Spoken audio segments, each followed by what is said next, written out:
Government degree college Mancherial, doctor K Rajaiah, lecturer in history. Dear students, ఈరోజు మనం చెప్పుకునే topic భారత జాతీయ సైన్యం. భారత జాతీయ సైన్యం.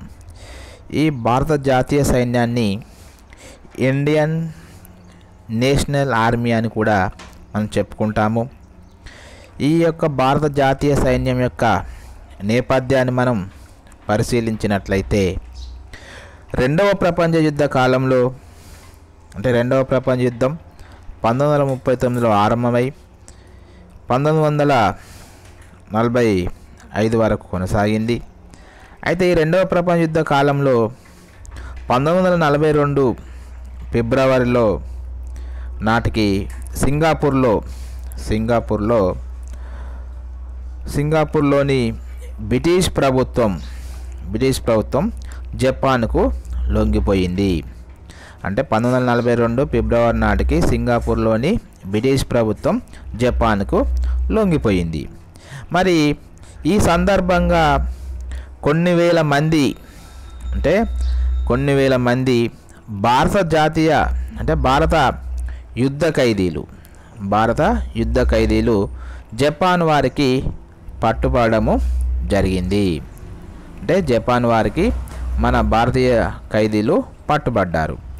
మరి ఈ ఖైదీలను మోహన్ సింగ్కు అప్పగించడం జరిగింది.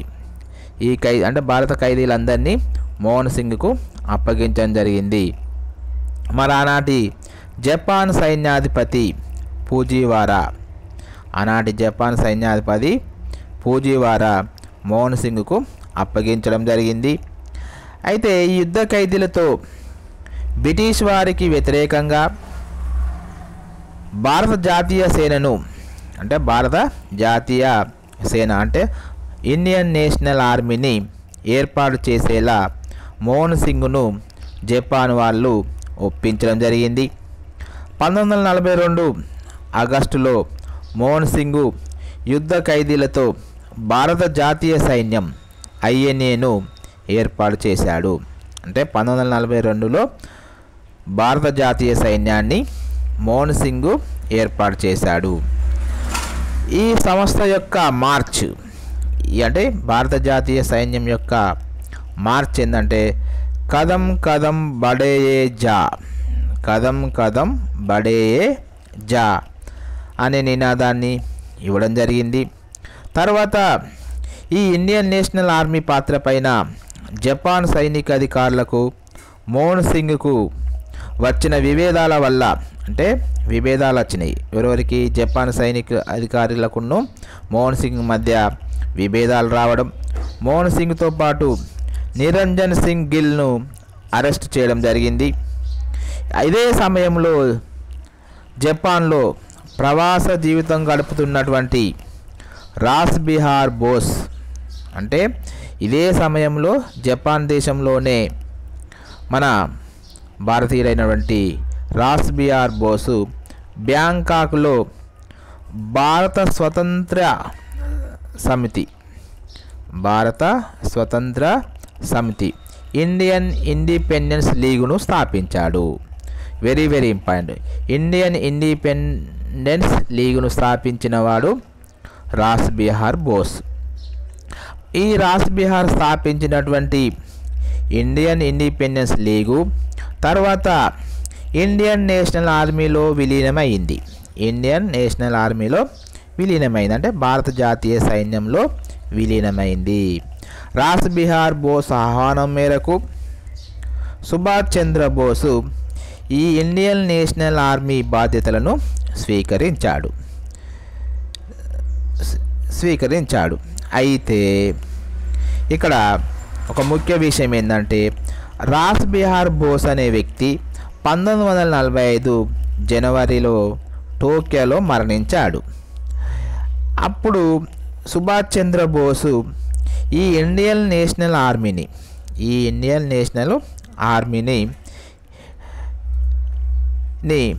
పునర్వ్యవస్థీకరించడానికి ప్రయత్నం చేశాడు. అందులో భాగంగానే ఇండియన్ నేషనల్ ఆర్మీని పునర్వ్యవస్థీకరించి ఆజాద్ హిందూ ఫౌజ్ను మార్చాడు. అంటే ఈ భారత జాతీయ సైన్యం ఆజాద్ హిందూ ఫౌజ్గా మారింది. దీని యొక్క ప్రధాన లక్ష్యం ఏంది? మరి ఆజాద్ హిందూ ఫౌజ్ యొక్క ప్రధాన లక్ష్యం భారత్కు స్వతంత్రాన్ని సాధించి పెట్టడమే దీని ప్రధాన లక్ష్యం. భారతదేశానికి స్వతంత్రాన్ని సాధించి పెట్టడమే ఆజాద్ హిందూ ఫౌజ్ యొక్క లక్ష్యము.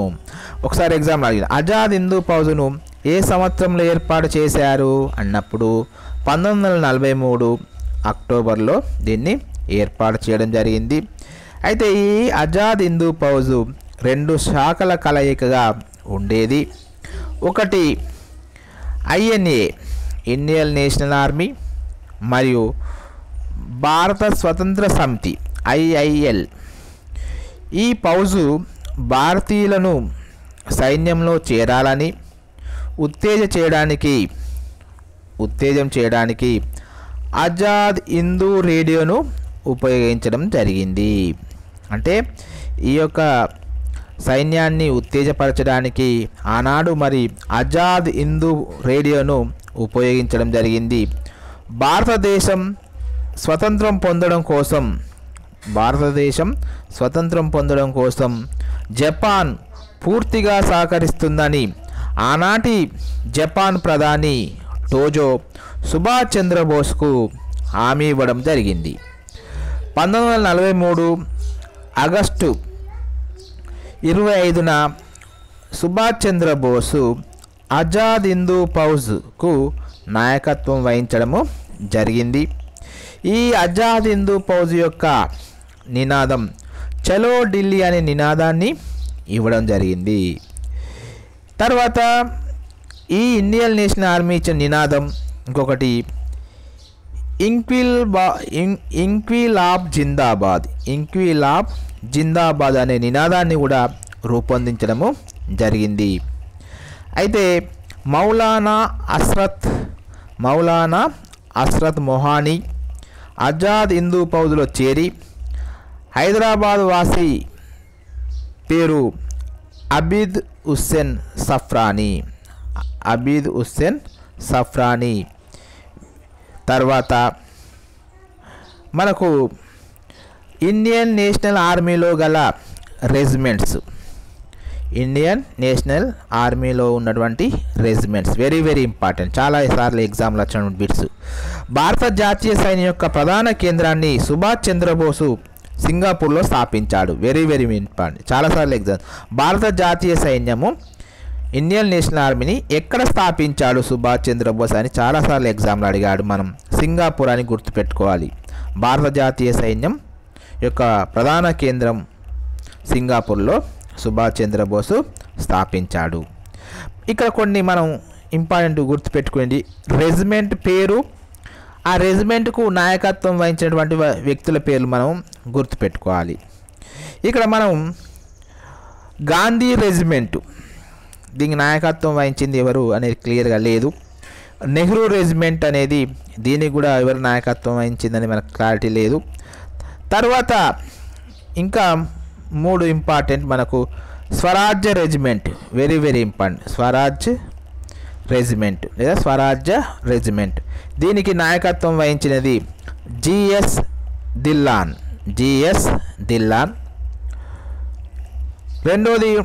నాలుగోది బోస్ రెజిమెంట్, అంటే సుభాష్ చంద్రబోస్ రెజిమెంట్. దీనికి షానవాజ్ ఖాన్ అనేవాడు నాయకత్వం వహించాడు.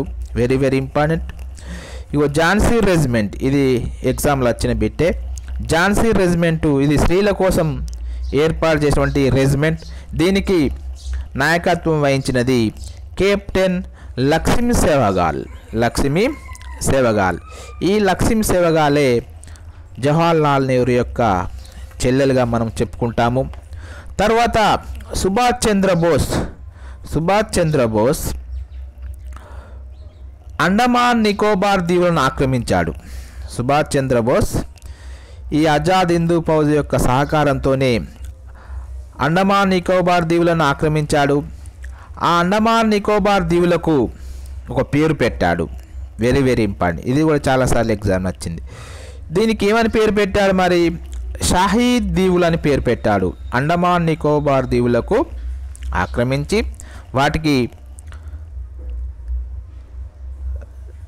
ఏమని పేరు పెట్టారని చెప్పిన ఇంతకుముందు very very important, Andaman Nicobar దీవులను ఆక్రమించి అండమాన్ దీవులకు షాహీద్ దీవులని పేరు పెట్టాడు. ఈ నికోబార్ దీవులకు స్వరాజ్ దీవులని పేరు కూడా పెట్టాడు. 2 పేర్లు గుర్తుపెట్టుకోవాలి, ఒకటి షాహీద్ దీవులు, రెండోది స్వరాజ్ దీవులు అని పేరు పెట్టాడు. Very very important. మరి ఈలోపే 1944 సంవత్సరంలో హిందూ ఫౌజ్, ఆజాద్ హిందూ ఫౌజ్ సైన్యం కోహిమా దండయాత్రలో భాగంగా చలో ఢిల్లీ మరియు జై హింద్ నినాదాలతో ఢిల్లీని ఆక్రమించుకోవడము జరిగింది. బ్రిటిష్ పాలనను అంతం చేయాలని లక్ష్యం పెట్టుకున్నారు. కానీ జపాన్ దళాల నుండి సరైన సహకారము ఇండియన్ నేషనల్ ఆర్మీకి అందకపోవడంతో 1945లో మేలో బ్రిటిష్ వారు రంగూన్ను ఆక్రమించుకున్నారు. ఈ క్రమంలోనే ఇండియన్ నేషనల్ ఆర్మీ సైనికులు బ్రిటిష్ వారికి యుద్ధ ఖైదీలుగా పట్టుబడ్డారు. Very very important. అయితే ఈ భారత జాతీయ సైన్యం సాగించినటువంటి స్వతంత్ర పోరాటం ముగిసింది ఇంతటితో. కానీ ఇక్కడ ఇండియన్ నేషనల్ ఆర్మీ 75 సంవత్సరాలు ప్లాటినం జూబ్లీ పూర్తి చేసుకున్న సందర్భంగా ఇటీవల కాలంలో మన నరేంద్ర మోడీ 2018లో అండమాన్ నికోబార్లోని కొన్ని ద్వీపాలను లేదా ద్వీపాల పేర్లను మార్చాడు. ఇటీవల 2015 సంవత్సరంలో నరేంద్ర మోడీ ఈ అండమాన్ నికోబార్ దీవులోని కొన్ని ద్వీపాల పేర్లను మార్చాడు. నీల్ ద్వీపం షాహీద్ ద్వీపంగా, హావ్లాక్ ద్వీపం స్వరాజ్ ద్వీపంగా, రాస్ ద్వీపం సుభాష్ చంద్రబోస్ ద్వీపంగా మార్చడం అనేది జరిగింది. మరి తర్వాత Azad Hindu Fauj very very important. ఈ ఆజాద్ హిందూ ఫౌజ్ ఇది ఆక్రమిత సింగపూర్లో, అంటే ఈ ఆజాద్ హిందూ ఫౌజ్ను ఇంతకుముందే మనం చెప్పుకున్నాము. సింగపూర్లో 1943 అక్టోబర్ 21న దీన్ని స్థాపించడము జరిగిందని ఇంతకుముందు నేర్చుకున్నాం. దీనిని మరి బలపరిచినది ఆనాటి ప్రభుత్వాలు ఏంటి అంటే జపాన్ దేశం వాళ్ళు దీన్ని బలపరిచారు. జర్మనీ వాళ్ళు దీన్ని బలపరచడం జరిగింది. అయితే దీని రాజధాని పోర్ట్ బ్లేయర్, గుర్తుపెట్టుకోండి. మరి దీని అధినేత ప్రధాని సుభాష్ చంద్రబోస్. దీనికి ప్రధానిగా ఎవరు ప్రకటించుకున్నారు? సుభాష్ చంద్రబోసు ప్రధానమంత్రిగా ప్రకటించుకున్నాడు 1943 నుంచి 45 మధ్య కాలంలో. మరి వీళ్ళు ఏర్పాటు చేసుకున్నారు. వీళ్ళ యొక్క కరెన్సీ రూపాయిగా చలామణి చేయడం జరిగింది. తర్వాత ఇది చెరకతో ఉన్న త్రివర్ణ పథకాన్ని, వెరీ వెరీ ఇంపార్టెంట్, ఇది చెరకతో ఉన్నటువంటి త్రివర్ణ పథకాన్ని, జెండాను కలిగినటువంటి ప్రభుత్వం. అయితే ఆజాద్ హిందూ ఫౌజులో అంటే ఆజాద్ హిందూ మధ్యలో పులి గుర్తును, వెరీ వెరీ ఇంపార్టెంట్, పులి గుర్తును వాడారు. ఈ జెండాలు చాలా మనకు ఇంపార్టెంట్. వాళ్ళు త్రివర్ణ పథకాన్ని, జెండాను ఏర్పాటు చేసుకున్నారు. ఆ ఆజాద్ హిందూ మధ్యలో పులి గుర్తును వాడడం జరిగింది. ఈ ప్రభుత్వ గీతం, అంటే వీళ్ళ యొక్క ప్రభుత్వం యొక్క గీతంగా శుభు సుఖ్ చేన్గా వాళ్ళు గీతాన్ని ఆలాపించడం జరిగింది. తర్వాత ఈ సుభాష్ చంద్రబోస్ యొక్క మంత్రివర్గం మనం ఒకసారి ఇంపార్టెంట్ ఎగ్జామ్లో వస్తాయి. ఈ సుభాష్ చంద్రబోస్ ఏర్పాటు చేసుకున్నటువంటి మంత్రివర్గం సుభాష్ చంద్రబోస్ యొక్క విధులు ప్రధానిగా, యుద్ధ విదేశీ వ్యవహారాలుగా సుభాష్ చంద్రబోసు వ్యవహరించడం జరిగింది. రెండో వ్యక్తి captain Lakshmi Sehwag, very very important. ఈమె మహిళా సమైక్యకు అధ్యక్షురాలుగా పనిచేసింది. మూడో వ్యక్తి ఎస్ఏ అయ్యర్, బ్రాడ్కాస్టింగ్ పబ్లిసిటీ వ్యవహారాలుగా చూసుకున్నాడు. ఏసీ చటర్జీ ఈయన ఆర్థిక మంత్రిగా పనిచేశాడు. ఈయన ఆర్థిక మంత్రిగా పనిచేయడము జరిగింది. తర్వాత ప్రభుత్వ లీగల్ అడ్వైజర్ ఏఎన్ సర్కార్. ప్రభుత్వ లీగల్ అడ్వైజర్ ఎవరంటే అప్పుడు ఏఎన్ సర్కార్. ప్రభుత్వ సుప్రీం అడ్వైజర్ రాస్ బిహార్ బోస్. ప్రభుత్వ సుప్రీం అడ్వైజర్ రాస్ బిహార్ బోస్. ప్రభుత్వ సెక్రటరీ ఏఎం సాహే. వీళ్ళు మంత్రివర్గం. నెక్స్ట్ మరి ఇంతకుముందు మనం చెప్పుకున్నట్టు మరి ఇక్కడ ఢిల్లీని ఆక్రమించుకున్నప్పుడు ఇక్కడ ఇంతకుముందు చెప్పుకున్నట్టు ఐఎన్ఏ విచారణ అంటే ఎర్రకోట విచారణ 1940లో జరిగింది, లేదా ఇండియన్ నేషనల్ ఆర్మీ విచారణ లేదా ఎర్రకోట విచారణ. ఇది 1945, వెరీ వెరీ ఇంపార్టెంట్ ఇయర్. అయితే మరి ఇక్కడ భారత జాతీయ సైన్యానికి చెందినటువంటి యుద్ధ ఖైదీలందరూ బ్రిటిష్ వారికి పట్టుబడడం జరిగింది. వీళ్ళంతా 1945 నవంబర్ 5న ఎర్రకోట వద్ద విచారణ చేశారు. దీన్నే ఐఎన్ఏ విచారణ లేదా ఎర్రకోట విచారణగా మనము చెప్పుకోవడం జరుగుతుంది చరిత్రలో. Very very important. వీరు మరి ఎదుర్కొన్నటువంటి అపరాధం ఏంటంటే వాగింగ్ for war against the king emperor. వీరు ఎదుర్కొన్నటువంటి అపరాధం. మరి ఈ విచారణలో మరి ఎవరెవరు నిందితులుగా పేర్కొనబడ్డారు? వెరీ వెరీ ఇంపార్టెంట్, చాలాసార్లు గ్రూప్ 1 ఎగ్జామ్లో అడిగిన బిట్స్. ఈ యొక్క విచారణలో నిందితులుగా ప్రేమ్ సెహ్వాగ్ హిందువు, రెండో వ్యక్తి షానవాజ్ ఖాన్ ముస్లిం, మూడో వ్యక్తి గుర్బక్ష్, ఇది తప్పుపడ్డది, గుర్బక్ష్ సింగ్ దిల్లాన్ సిక్కు. ఈ ముగ్గురు ఎర్రకోట విచారణలో నిందితులుగా పేర్కొనబడ్డారు. మరి వీరు విడుదల కొరకు కొన్ని సంస్థలు పోరాడాయి. మరి ఒకటి ఇండియన్ నేషనల్ ఆర్మీ ఒకటి, ముస్లిం లీగ్ సంస్థ ఒకటి, ఆర్ఎస్ఎస్ సంస్థ ఒకటి, హిందూ మహాసభ. ఇవన్నీ ఈ విచారణ సమయంలో అజ్మీర్లో పంపిణైనటువంటి pamphlet. Very very important. Patriots not traitors. అయితే ఢిల్లీలో కనబడినటువంటి పోస్టర్లో రాసి ఉన్న అంశం ఒక 20 అంశాలు. 20 English dogs for every INA man sentenced అని ఆ పోస్టర్ల మీద రాసి ఉన్నటువంటి అంశాలు. అయితే వీరి తరపున మరి వాదించినటువంటి న్యాయవాదులు వెరీ వెరీ ఇంపార్టెంట్. ఇది కూడా ఎగ్జామ్లో అడిగాడు. ఐఎన్ఏ లేదా ఎర్రకోట నిందితుల తరపునటువంటి వాదించినటువంటి న్యాయవాదులు మనకు వెరీ వెరీ ఇంపార్టెంట్.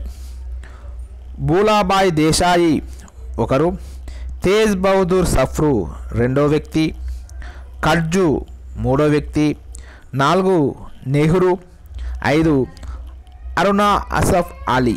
ఈ 5గురు పేర్లు మనం చాలా చాలా వెరీ వెరీ ఇంపార్టెంట్గా గుర్తుపెట్టుకోవాలి. ఎర్రకోట నిందితుల తరపున వాదించినటువంటి న్యాయవాదులు భూలాబాయ్ దేశాయి, తేజ్ బహదూర్ సఫ్రు, కడ్జు, నెహ్రూ, అరుణా అసఫ్ అలీ. ఈ విచారణ నవంబర్ 5న ప్రారంభమై 11 వరకు వారం రోజుల పాటు జరిగింది. దీనిని ఐఎన్ఏ వారంగా పేర్కొంటారు. నవంబర్ 12న ఐఎన్ఏ దినంగా పరిగణించడం అనేది జరిగింది. అయితే 1945 డిసెంబర్ 13న ఈ యుద్ధ ఖైదీల విచారణ ముగిసింది. ముగ్గురికి యావజ్జీవ కారాగార శిక్ష విధించబడింది. అయితే ఆనాటి భారత సర్వసైన్యాధిపతి field marshal Claude Auchinleck British ప్రధాని అయినటువంటి అట్లీని ఒప్పించి శిక్షలు రద్దు చేయించడం జరిగింది. తర్వాత సుభాష్ చంద్రబోస్ యొక్క నేపథ్యాన్ని మనం ఒకసారి చూసినట్లయితే సుభాష్ చంద్రబోస్ 1897 నుండి 1945 వరకు ఈయన కొనసాగడం జరిగింది. ఈయన యొక్క జననం ఒరిస్సాలో ఉన్నటువంటి కటక్లో జనవరి 23న జన్మించడం జరిగింది. ఈయన జాతిత్వం ఇంటినిసిటీ బెంగాలీ. తల్లిదండ్రులు ప్రభావతి దేవి, జానకీనాథ్ బోస్. వీళ్ళ యొక్క తల్లిదండ్రుల పేర్లు ప్రభావతి దేవి, జానకీనాథ్ బోస్. ఇలా జానకీనాథ్ బోస్ అనే వీళ్ళు తల్లిదండ్రులు. తర్వాత ఇతని యొక్క భార్య పేరు ఎమిలీ షెంకిల్ను 1937లో వివాహం చేసుకున్నాడు. తర్వాత ఇతని యొక్క చదివినటువంటి యూనివర్సిటీలు కలకత్తా యూనివర్సిటీలో చదివాడు, కేంబ్రిడ్జ్ యూనివర్సిటీలో చదివాడు. ఇవి ఇతనికి సంబంధించినవి. తర్వాత ఇతని యొక్క బిరుదులు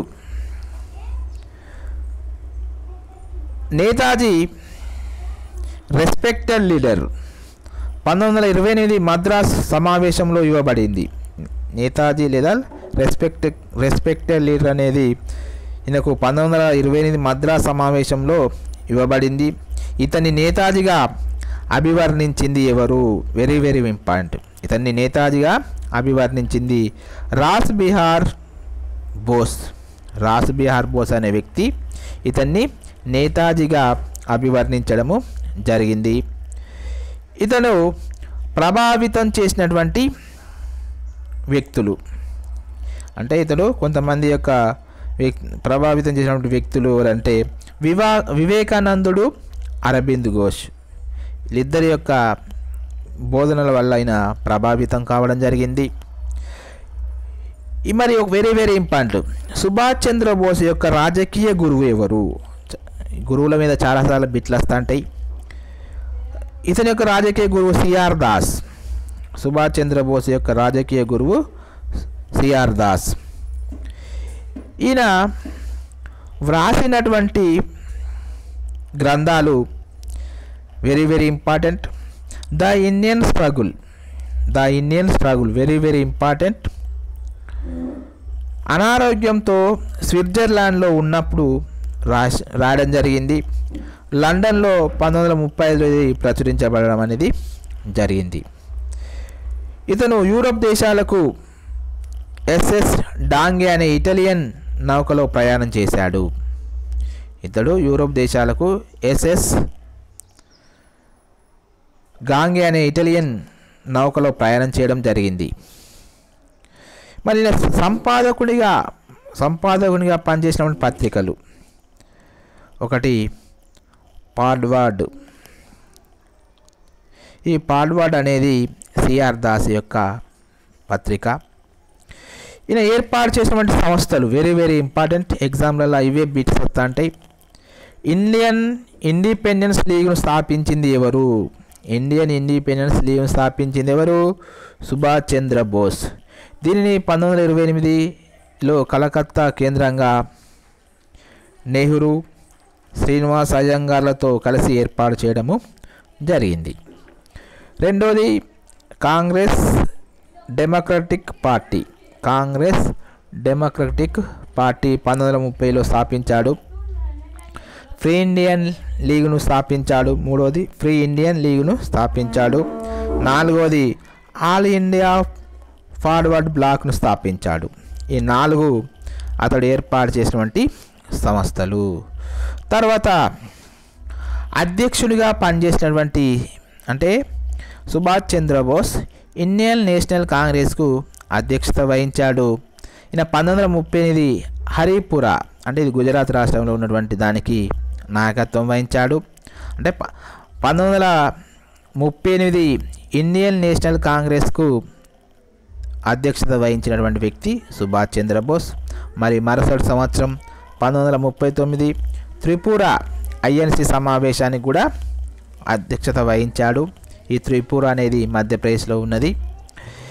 ఐఎన్సిలో ప్రవేశించినది 1921 గాంధీజీ పిలుపు మేరకు ఐసిఎస్కు 1920లో రాజీనామా చేసి ఇండియన్ నేషనల్ కాంగ్రెస్లో జాయిన్ కావడం జరిగింది. తర్వాత ఈయన కలకత్తాలో గల నేషనల్ కాలేజీలో ఫస్ట్ టీచింగ్ బాధ్యతలు చేపట్టడం జరిగింది. స్వరాజ్ అనే పత్రిక ఇది ఇంగ్లీష్ పత్రిక, దీనికి సంబంధించినటువంటి జర్నలిజం బాధ్యతలు కూడా ఇతడు నిర్వర్తించడం జరిగింది. మూడవది కాంగ్రెస్ సంస్థ పైన పరిశోధనలు నిర్వహించడం జరిగింది. స్వరాజ్ పార్టీ తరపున 1924లో కలకత్తా ప్రధాన కార్యనిర్వహణాధికారిగా పనిచేయడం జరిగింది. ఇవి తర్వాత సుభాష్ చంద్రబోస్ ఏర్పాటు చేసినటువంటి నినాదాలు లేదా సుభాష్ చంద్రబోస్ నినాదాలు, ఇక్కడ తప్పుపడే సుభాష్ చంద్రబోస్ నినాదాలు అని గుర్తుపెట్టుకోండి. Very very important. Subhash Chandra Bose ఏ నినాదాలు ఇచ్చాడు? ఒకటి చలో ఢిల్లీ, రెండవది జై హింద్, దీన్నే గ్లోరీ టు ఇండియా అని కూడా చెప్పుకుంటాము. జై హింద్ అనే పదాన్ని మొదటగా వాడినది మాత్రం చంపకరామన్ పిల్లే. అంటే ఈ జై హింద్ అనే పదాన్ని మొట్టమొదటిసారిగా వాడినటువంటి వ్యక్తి చంపకరామన్ పిల్లే అనేవాడు వాడిండు. తర్వాత ఇతడు చలో ఢిల్లీ, జై హింద్ అనే నినాదాలను ఇవ్వడం జరిగింది. మూడోది వెరీ వెరీ ఇంపార్టెంట్, నాకు ఒక రక్తపు బొట్టు ఇవ్వండి, నేను మీకు స్వతంత్రాన్ని ఇస్తాను అని కూడా పేర్కొన్నాడు. Give me blood and I will give you freedom. Give me blood and I will give you freedom అంటే దీని తెలుగులో నాకు ఒక రక్తపు బొట్టు ఇవ్వండి, నేను మీకు స్వతంత్రాన్ని ఇస్తాను అని ప్రజలను చైతన్యపరచడం జరిగింది. 1943లో సింగపూర్లో ఇది నినాదాలు ఇవ్వడం జరిగింది. 1931 ఇంకొకటి వెరీ వెరీ ఇంపార్టెంట్, జాతి జీవించి ఉండాలంటే వ్యక్తి ప్రాణత్యాగం చేయాలి. జాతి జీవించి ఉండాలంటే వ్యక్తి ప్రాణత్యాగం చేయాలనే నినాదాన్ని కూడా ఇవ్వడం జరిగింది. ఈ 4 నినాదాలు. తర్వాత ఈయన కొన్నిటికి అధ్యక్షుడిగా కూడా పనిచేయడం జరిగింది. 1931లో నేతాజీ ఏఐటియుసికి అధ్యక్షుడిగా పనిచేశాడు. AITUC all India trade union కాంగ్రెస్కు అధ్యక్షుడిగా బాధ్యతలు చేపట్టాడు. ఏఐటియుసి అంటే ఏంది? ఆల్ ఇండియా ట్రేడ్ యూనియన్ కాంగ్రెస్కి అధ్యక్షుడిగా పనిచేశాడు. అదే కాకుండా టిస్కోకు కూడా అధ్యక్ష పదవులను నిర్వహించడం జరిగింది. తర్వాత జైల్లో ఉండగానే కలకత్తా మేయర్ అయ్యాడు. కలకత్తాకు మేయర్గా కూడా పనిచేయడం జరిగింది 1930 సంవత్సరంలో. ఇక వెరీ వెరీ ఇంపార్టెంట్, 1938లో జాతీయ ప్రణాళిక సంఘాన్ని ఏర్పాటు చేశాడు. 1930లో జాతీయ ప్రణాళిక సంఘాన్ని ఏర్పాటు చేశాడు. తర్వాత ఇక చివరిది జపాన్ పర్యటన. నేతాజీ కలకత్తాలోని హెర్వాల్ శిలా విగ్రహాలను తొలగించాలని చేసిన ఉద్యమంలో భాగంగా విధించినటువంటి గృహ నిర్బంధం నుంచి మౌల్వీ జియావుద్దీన్ అనే పఠాన్ వేషంతో కలకత్తా నుండి ఢిల్లీకి తప్పించుకుని పారిపోయాడు. ఈయన ఏ వేషంలో పోయాడంటే మౌల్వీ జియావుద్దీన్ అనే ఒక పఠాన్ వేషంలో కలకత్తా నుండి బయలుదేరి ఢిల్లీకి తప్పించుకున్నాడు. అక్కడ ఫ్రాంటియర్ మెయిల్ అనే రైలులో, మరి అప్పుడు ఈయన ఏ రైల్లో ప్రయాణించాడు అనేది కూడా మనకి చాలా ఇంపార్టెంట్. ఫ్రాంటియర్ మెయిల్ అనే రైలులో ఢిల్లీ నుంచి పెషావర్, అక్కడి నుండి కాబూల్కు చేరాడు. కాబూల్లో మజుట్టా పేరుతో, కాబూల్లో ఏం పేరు పెట్టుకున్నాడు? మజుట్టా పేరుతో నకిలీ పాస్పోర్టు ఇచ్చి సుభాష్ చంద్రబోస్ జపాన్కు వెళ్ళడానికి ఉత్తమ్ చంద్ అనే వ్యక్తి సహాయపడ్డాడు. ఈయనకు జపాన్ వెళ్ళడానికి ఒక వ్యక్తి సహకరించాడు. ఆ వ్యక్తి ఉత్తమ్ చంద్ అనే వ్యక్తి సహాయపడ్డాడు. ఇక జపాన్లో బోస్కు, సుభాష్ చంద్రబోస్కు రాస్ బిహార్ బోస్ ఆహ్వానం పలికాడు. తర్వాత జర్మనీ చేరి 1942 మే 27న హిట్లర్ను కూడా కలవడంతో పాటు అతని అనుచరుడైనటువంటి రెబ్బెన్ ట్రాప్తో స్వాతంత్రం గురించి, అక్షరాజ్యాల సహకారం గురించి చర్చించడం జరిగింది. బెర్లిన్ రేడియో నుండి ప్రసంగించాడు. ఈ విషయాలు అక్షరాజ్యాల తరపున భారతదేశం పాల్గొంటుందని హిట్లర్తోని మాట్లాడాడు. హిట్లర్ కూడా వీరికి సహకరిస్తామని హామీ ఇవ్వడం జరిగింది. అక్షరాజ్యాల తరపున బెర్లిన్ రేడియో ద్వారా అతడు ప్రసంగించడం జరిగింది. సుభాష్ చంద్రబోస్ సింగపూర్ నుండి టోక్యో వెళుతూ ఫార్మోజాలోని తైవాన్ వద్ద, సుభాష్ చంద్రబోస్ సింగపూర్ నుండి టోక్యో అంటే జపాన్ రాజధాని టోక్యో పోతుంటే ఫార్మోజాలోని తైవాన్ వద్ద 1945 ఆగస్టు 18న జరిగిన విమాన ప్రమాదంలో సుభాష్ చంద్రబోస్ మరణించడం జరిగింది. ఇతను సైగాన్ ఎయిర్పోర్ట్ అంటే వియత్నాం ఇది వద్ద ఆగస్టు 17న మిట్సుబిషి KI-21 అనే విమానంలో ప్రయాణించాడు. ఇది వెరీ వెరీ అంటే ఈయన ప్రయాణించినటువంటి విమానం పేరేం పేరు? మిట్సుబిషి KI-21 అనే విమానంలో ప్రయాణించగా ప్రమాదం జరిగిన తర్వాత ఆగస్టు 22న రేడియో టోక్యో మరణ వార్తను ప్రకటించింది. ఇప్పటికీ సుభాష్ చంద్రబోస్ యొక్క మరణం పైన విచారణ జరుపుతున్నటువంటి కమిటీలు మనకు 3 ఉన్నాయి. Shahnawaz committee, Khosla committee, justice Mukherjee committee. Subhash Chandra Bose మరణం పైన విచారణ జరిపినటువంటి కమిటీలు Shahnawaz committee, Khosla committee, justice Mukherjee committee. ఇవి ఇప్పటికీ ఇతని యొక్క మరణం పైన కమిటీలు ప్రయత్నం చేయడం జరిగాయి. Thank you students. నెక్స్ట్ వీడియోలో మరొక చాప్టర్తో ముందుకు వస్తాం.